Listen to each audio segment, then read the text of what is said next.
Hello, this is Xbox Ahoy, and this is episode 17 of my Black Ops Weapon Guide.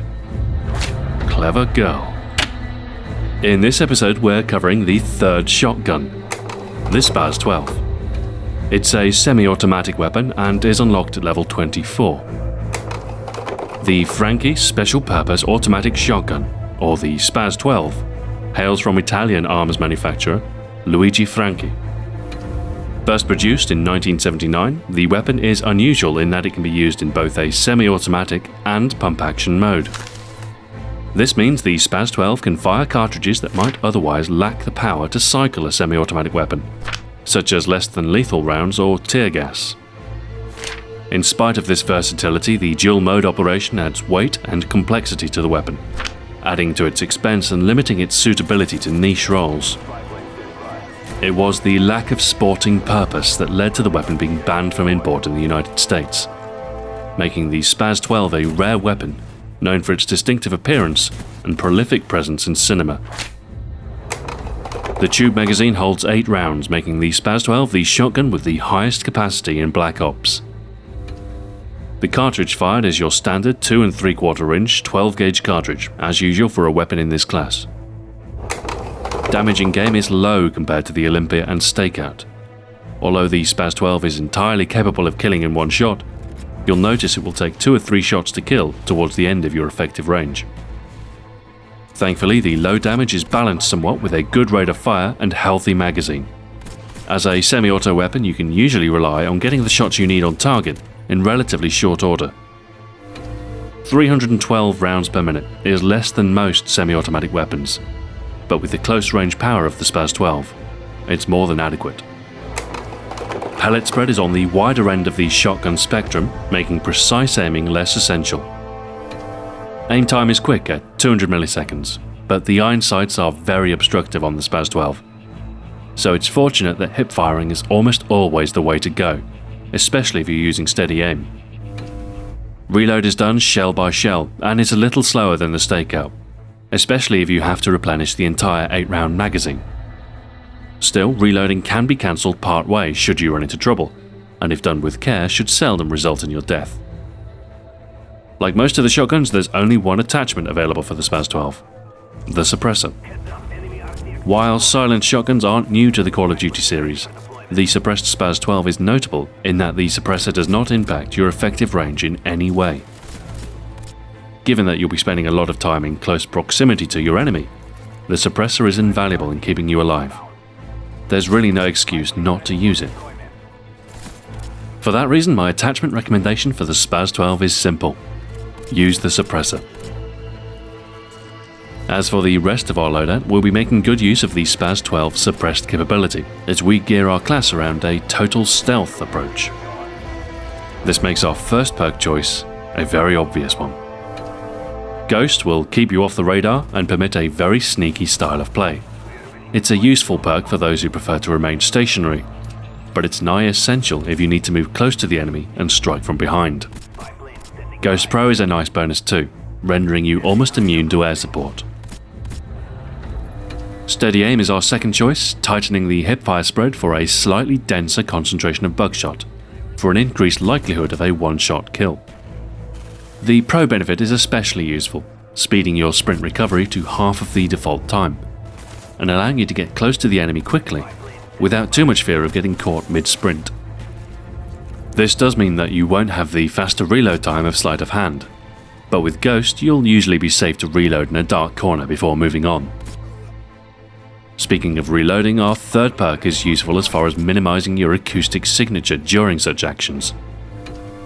Ninja, or more specifically Ninja Pro, silences your character's callouts, essential when moving near more attentive players.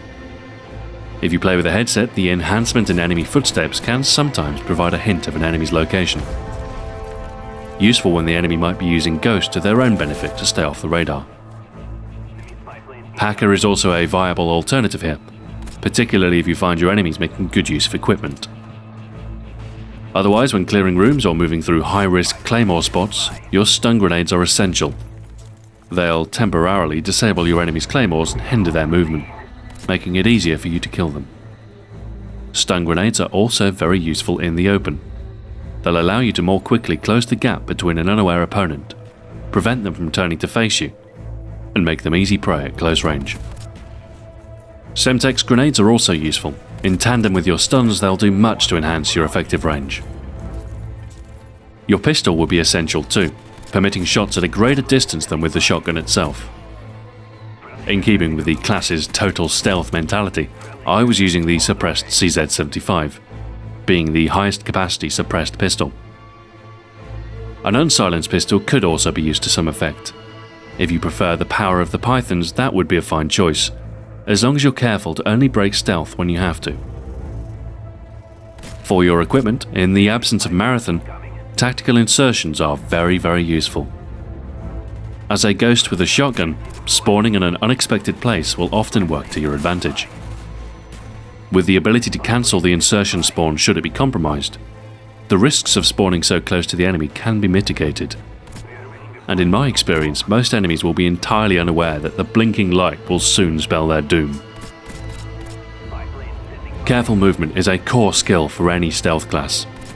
Rather than rushing blindly into combat, instead you must bide your time, watch the radar, and get a sense for your enemy's position.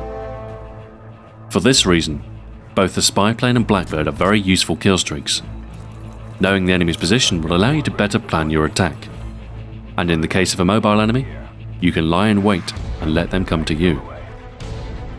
There's more to stealth than prowling in the shadows, however, and you'll need to perform a fair bit of maneuvering to get into an ideal position. Striking from the flank or rear is absolutely the best approach with any suppressed weapon, so in some cases you'll need to take the long way round to ensure a better chance at a successful strike. You'll want to avoid central open areas. Most of them will leave you exposed across multiple angles and at ranges where you won't be competitive. Instead, move as much as possible through less trafficked areas of the map and covered locations and interiors. Doing this, you'll force engagement at a closer range than otherwise, something which always works in your favour when wielding a shotgun. The SPAS-12 is a potent stealth weapon, unique in that it's the only shotgun with the suppressor attachment available, and unusual in that it doesn't hamper the weapon's performance.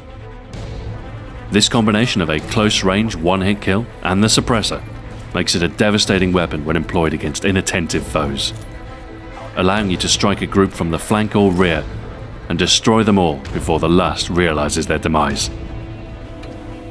As with all the shotguns though, your limited range is your downfall, and if you're caught outside it, you won't stand much of a chance.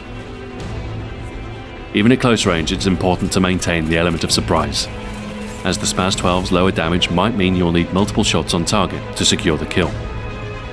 Faster follow-up shots means the weapon is more forgiving of poor aim, and more suited to dislodging defenders and clearing rooms. If played to its strengths, there's no doubting its effectiveness in close quarters, and when paired with the suppressor, the SPAS-12 is silent, but deadly. Thanks for watching. This has been Xbox Ahoy. Join me next time when I'll be covering the third LMG, the M60. Until then, farewell.